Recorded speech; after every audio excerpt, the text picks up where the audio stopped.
வாழ்வில் வார்த்தை ஊழியங்கள் வழங்கும் இன்றைக்கான இறை வார்த்தை. நம் ஆண்டவர் இயேசு கிறிஸ்துவின் இணையற்ற நாமத்தில் இந்த காலை வேளையிலே மகிழ்ச்சியோடு உங்களை வாழ்த்துகிறேன். இன்றைக்கும் கர்த்தர் உங்களை ஆசீர்வதிப்பாராக. பல சமயங்களில் நான் ஆண்டவருக்காக ஏதாவது செய்கிறேன், ஆண்டவருக்காக வாழ்கிறேன், என்ன பிரயோஜனம் என்று கூட நாம் அடிக்கடி சோர்ந்து போய் விடுகின்றோம்.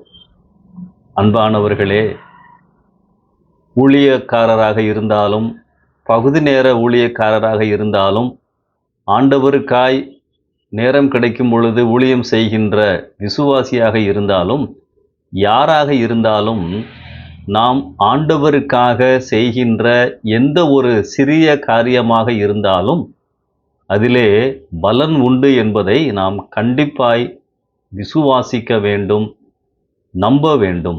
அந்த உறுதியிலே தொடர்ந்து நாம் ஆண்டவருக்காய் வாழ வேண்டும். நடந்த ஒரு காரியத்தை உங்களோடு இன்றைக்கு பகிர்ந்து கொள்ள விரும்புகிறேன். பிரான்சிஸ் காலின்ஸ் அப்பொழுதுதான் தன்னுடைய மருத்துவ படிப்பை முடித்துவிட்டு ஒரு பயிற்சி டாக்டராக ஒரு ஆஸ்பத்திரியிலே பணிபுரிந்து கொண்டிருந்தார். அந்த சமயத்திலே மரிக்கும் தருவாயில் இருந்த ஒரு பெண் அந்த ஆஸ்பத்திரியிலே இருந்தார்கள். ஒவ்வொரு நாளும் அந்த பெண்ணை அவர் சந்திப்பார்.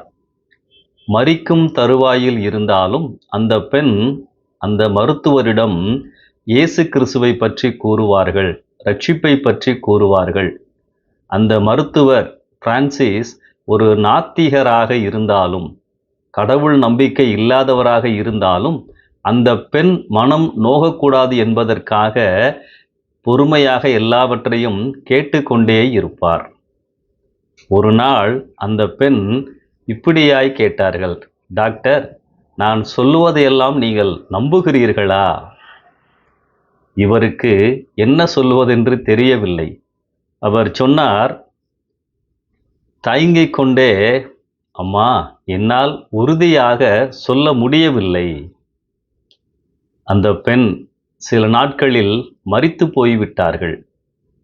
ஆனால் இந்த டாக்டர் அந்த பெண்ணினுடைய வார்த்தைகள், அவரிடத்திலே பகிர்ந்து கொண்ட காரியங்கள், அவர்களுடைய கனிவான முகம், அவர்களோடு பேசியது, இவைகளெல்லாம் வந்து கொண்டே இருந்தது. அவரால் நிம்மதியாக இருக்க முடியவில்லை. அந்த அம்மாள் சொன்ன காரியத்தை நினைத்து கொண்டே இருந்தார்கள்.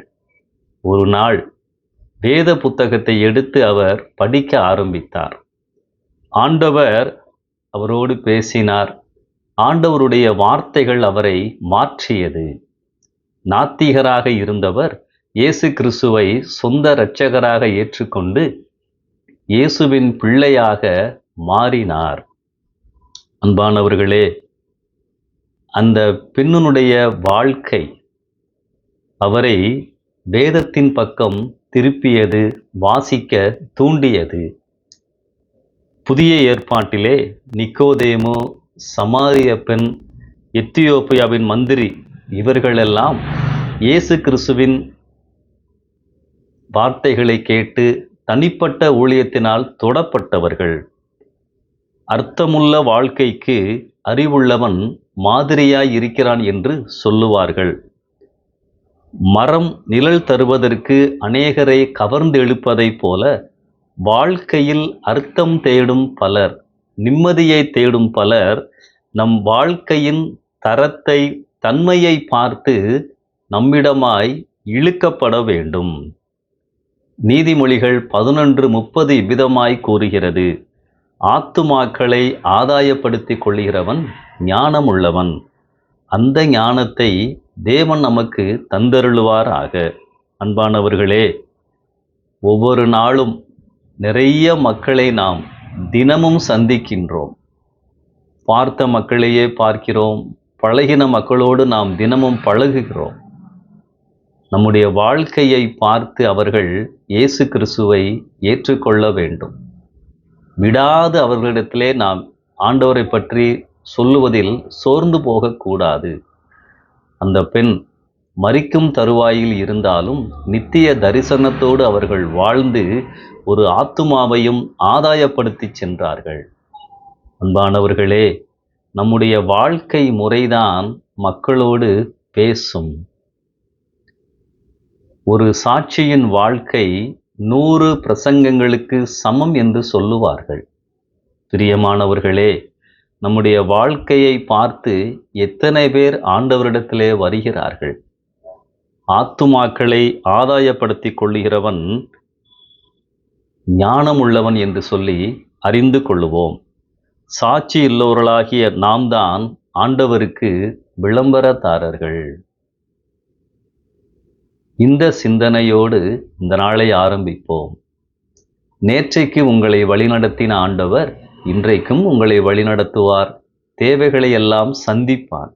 நம்பிக்கையோடு இந்த புதிய நாளை ஆரம்பியுங்கள். ஆமென்.